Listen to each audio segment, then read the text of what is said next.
नमस्कार दोस्तों, target with PS Parihar channel में आपका स्वागत है। आज की इस वीडियो में हम लोग बात करेंगे शिक्षा सेवा चयन आयोग की टीजीटी पीजीटी की यूपी ईटी की और असिस्टेंट प्रोफेसर भर्ती की। तो वीडियो को जल्दी से लाइक कर दें, शेयर कर दें। जिन छात्रों ने चैनल को अभी भी सब्सक्राइब न किया हो तो जल्दी से सब्सक्राइब कर लें ताकि आप लोगों को इसी प्रकार की ऑथेंटिक अपडेट से सबसे पहले मिलती रहे। चलिए शुरू करते हैं। आप लोगों ने सुना होगा, जो कल जानकारी दी गई थी कि लखनऊ में एक बड़ी बैठक थी शिक्षा विभाग के अधिकारियों की, जिसमें से शिक्षा सेवा चयन आयोग के चेयरमैन राम सूचित जी को भी बुलाया गया था। और इसी को जानने के लिए कि क्या हुआ, क्या शासन ने अनुमति दी परीक्षाओं कराने के लिए या अधिकार दिए कि नहीं दिए, क्या वार्ता हुई, यही जानने के लिए आज युवा मंच के अध्यक्ष अनिल सिंह और मुझे भी आप लोग यहाँ पर देख सकते हैं, हम लोग गए और चेयरमैन से आज विस्तृत वार्ता हुई सभी मुद्दों को लेकर के। तो उनका यही कहना था कि हम तो चाहते हैं, हमारी तैयारी पूरी है। बार बार वही जो पिछली बार उन्होंने कहा था वही बात इन्होंने इस बार भी कही कि यूपी टीईटी को लेकर के हमारी तैयारियां पूरी चल रही हैं। नई टीजीटी पीजीटी विज्ञापन की भी हमारी तैयारियां चल रही हैं। और तो मैंने पूछा क्या पोर्टल बन गया, तो उनका कहना था कि पोर्टल लगभग बन गया है। पोर्टल लगभग बन गया है, अध्यादेश सभी जिलों का निदेशालय में आ चुका है और वहां से वो पोर्टल पर अपलोड कर देंगे और उसके बाद में आयोग आ जाएगा और अगर हमें अनुमति मिली तो हम विज्ञापन जारी कर देंगे, उनका ये कहना था। लेकिन हमें अनुमति मिली, ये एक बड़ा सवाल है। अनुमति मिली तो इनको अनुमति अभी तक नहीं मिली है। इन्होंने कहा कि जब हमने पूछा कि भाई कार्यवाहक चेयरमैन के क्या दायरे हैं, हम और हमको अधिकार दिया जाए, विद्यार्थी बड़े चिंतित हैं। इनका ये कहना था कि मैंने अपनी बात प्रयागराज के छात्रों की बात, आप लोग जो प्रत्यावेदन वगैरह देते हैं वो बात मैंने वहां पर रखी शासन के सामने और उन्होंने कहा कि हम आपको जल्द इसके बारे में जानकारी देंगे, जल्द इसके बारे में दिशा निर्देश देंगे। कल शासन की तरफ से ऐसा शिक्षा सेवा चयन आयोग के चेयरमैन से कहा गया है। तो उन्होंने कहा था कि वहां से अगर दिशा निर्देश आते हैं, कुछ निर्देश आते हैं कार्यवाहक चेयरमैन के लिए, तो हम ये सारी चीजें करवा लेंगे, अन्यथा नहीं करवा पाएंगे। तो अगर नहीं निर्देश मिलेंगे तो नहीं करवा पाएंगे। तो मुझे लगता है जो आज बातचीत हुई उसका जो सार समझ में यही आया कि शासन जो है वो नया चेयरमैन जब आएगा तभी चीजें हो पाएंगी।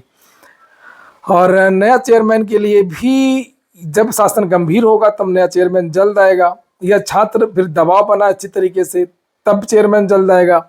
और यूपी टीईटी नोटिफिकेशन भी तभी आएगा, नहीं तो यूपी टीईटी की नोटिफिकेशन अब नहीं आएगा।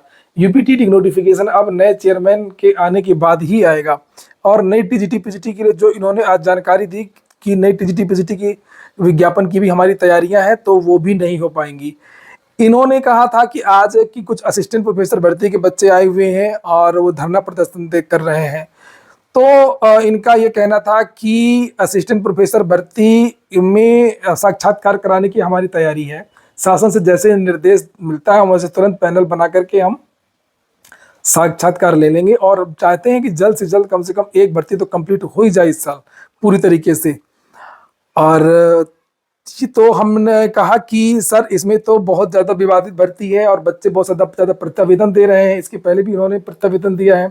तो उनका ये कहना था कि इसमें क्या हुआ है कि जो ओएमआर में बहुत सारे विद्यार्थियों ने त्रुटियां कर दी हैं, गलतियां कर दी हैं और जो धरना प्रदर्शन कर रहे हैं हमें ये भी मालूम है कि इसमें बहुत सारे ऐसे विद्यार्थी हैं जिनका इस परीक्षा से कोई वास्ता नहीं है।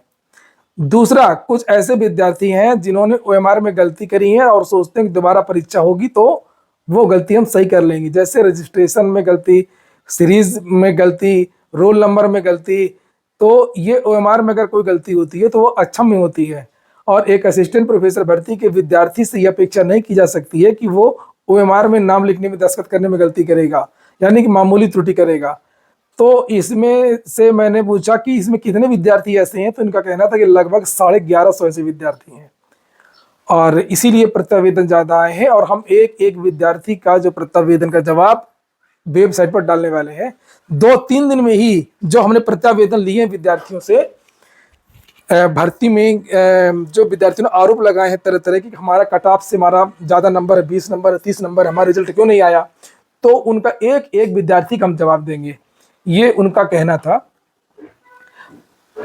और ये बात भी सही है कि जब ये पेपर लीक, जब आउटसोर्सिंग कर्मचारी गिरफ्तारी हुई और जो भी चीजें हुई ये विद्यार्थी अगर उसी समय, जब ये बात मेरे चैनल के द्वारा भी उठाई गई थी और बहुत सारे लोगों ने बात को उठाई थी, उसी समय ये विद्यार्थी धरना प्रदर्शन आंदोलन करते तो उसका नतीजा कुछ और होता।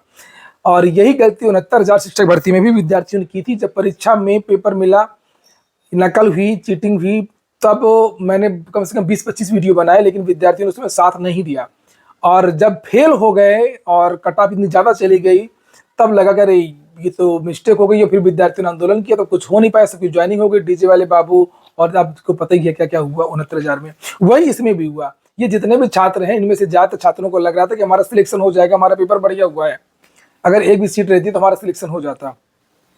लेकिन जब रिजल्ट आया, जब नहीं हुआ, तब ये विद्यार्थी यहाँ पर है। लेकिन तब तक बहुत देर हो चुकी थी, भर्ती बहुत आगे बढ़ चुकी थी।